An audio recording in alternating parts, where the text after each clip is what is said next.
First lining cloth అనేది ఇలా ఉంటుంది. ఈ లైనింగ్ క్లాత్ తీసుకొని దీన్ని ఫోల్డింగ్ చేసుకునేటప్పుడు ఫస్ట్ మనం ఈ అంచులు చూసుకోవాలి. ఈ అంచులు అనేవి రెండు కూడా ఒకవైపుకి రావాలి. సో మనం ఫోల్డింగ్ చేసేటప్పుడు మడత అనేది మన ముందుకు రావాలి. ఇక్కడ చూడండి, నేను ఎలా మడత పెడుతున్నాను. మధ్యలోకి ఇలాగ మనం ఫోల్డింగ్ చేసుకుంటే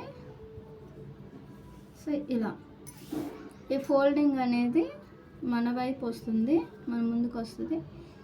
ఈ రెండు అంచులు కలిసి చివరికి వస్తాయి అన్నమాట. ఈ రెండు అంచులు అనేవి మనం నడుము దగ్గర ఖర్చు తీసుకోవడానికి ఉపయోగిస్తాం. ఇలా మనం ఫోల్డింగ్ చేసుకోవాలి. ఫస్ట్ లైనింగ్ క్లాత్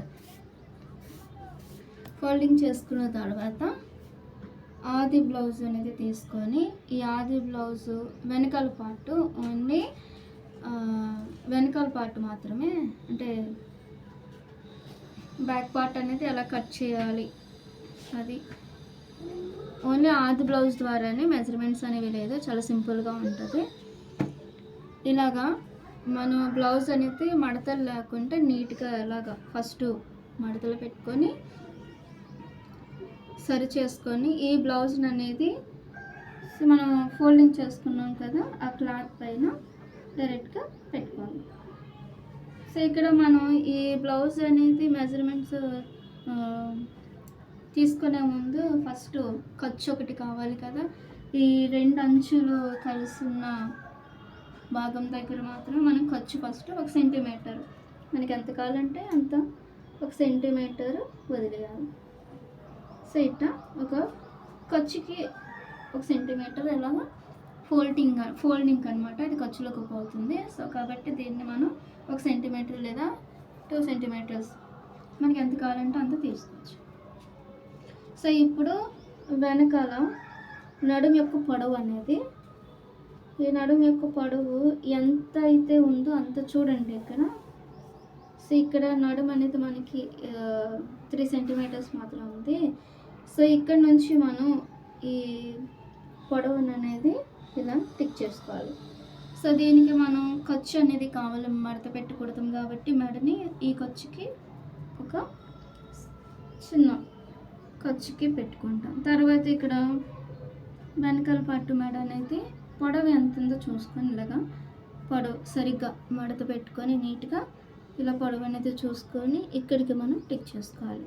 సో ఇక్కడ కూడా మనం ఏంటంటే ఈ భుజాల దగ్గర ఖర్చు అనేది ఉంటుంది. ఈ భుజాల దగ్గరికి ఈ ఖర్చు కూడా మనం కొద్దిగా 1 సెంటీమీటర్స్ లాగా తీసుకోవాలి. సో మెడ భాగం దగ్గర ఇలాగా టిక్ పెట్టుకున్న తర్వాత ఇప్పుడు సంఖ భాగం చూడండి. సంఖ భాగం కూడా మనకి ఈ సంఖ చేతుల దగ్గర ఈ చేతుల దగ్గర ఉన్న సంఖ దగ్గర కరెక్ట్గా ఈ పాయింట్ ఎంత లోపలికి అయితే ఉందో అక్కడ చూసుకొని అక్కడ టిక్ చేసుకోవాలి. సో ఇలా చూడండి ఇక్కడ. సో ఇలా టిక్ చేసుకోవాలి. దీనికి కూడా ఖర్చు అనేది మనకు ఉంటుంది కాబట్టి అది కొద్దిగా ఫోల్డింగ్ లోపలికి వెళ్ళిపోతుంది కదా, అందుకు చిన్న ఖర్చు పెట్టుకుంటాం. సో ఇలా చిన్న ఖర్చులాగా వస్తుంది. ఓకే, తర్వాత ఇది పొడవు, నడుము యొక్క పొడవు ఇక్కడ నుంచి ఇక్కడికి పొడవు అనేది ఉంది. ఈ పొడవుకి మనం ఖర్చు కావాలి కదా, ఎంత వరకు మనం కుట్టుకోవాలనేది ఆ ఖర్చుకి ఇక్కడ నుంచి 1 సెంటీమీటర్ లేదా కొత్తగా నేర్చుకున్న వాళ్ళైనా ఎవరైనా కానీ 2 సెంటీమీటర్స్ కావాలనుకుంటే 2 సెంటీమీటర్స్ తీసుకోవచ్చు. సో దానికి ఈక్వల్గానే మనం ఈ యొక్క భుజాల పొడవును కూడా తీసుకోవాలి.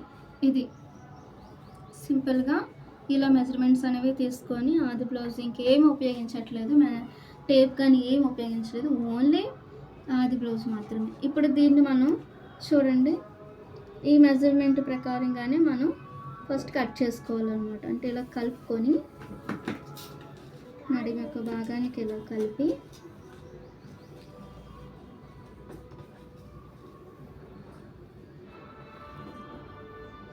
ఇలాగా భుజాలు.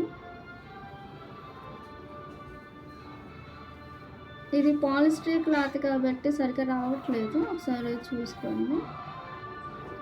సో ఇలాగా కట్ చేసి ఇక్కడ మనకి లోతు అనేది కరెక్ట్గా రావాలంటే 1 సెంటీమీటర్ మీకు కరెక్ట్గా చూసుకుంటే సరిపోతుంది.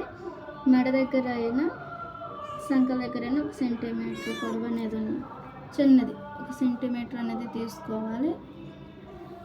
సో ఇది నడుము యొక్క పొడవు, సరేనా. సో ఇప్పుడు దీన్ని మనం కట్ చేసుకోవాలి. చూడండి ఇక్కడ రౌండ్గా వస్తుంది. మనం 1 సెంటీమీటర్ అనేది పొడవు తీసుకున్నాం కాబట్టి ఇక్కడ లోతుకి దీనికి కరెక్ట్గానే మనకి పొడవు అనేది వస్తుంది. ఇక్కడ కూడా అంతే, మెడ దగ్గర కూడా. సో ఇలా కలుపుకొని తీసుకోవాలి. ఈ ఖర్చు కలుపు, ఇది ఖర్చుకి అంతే. ఇది కట్ చేసి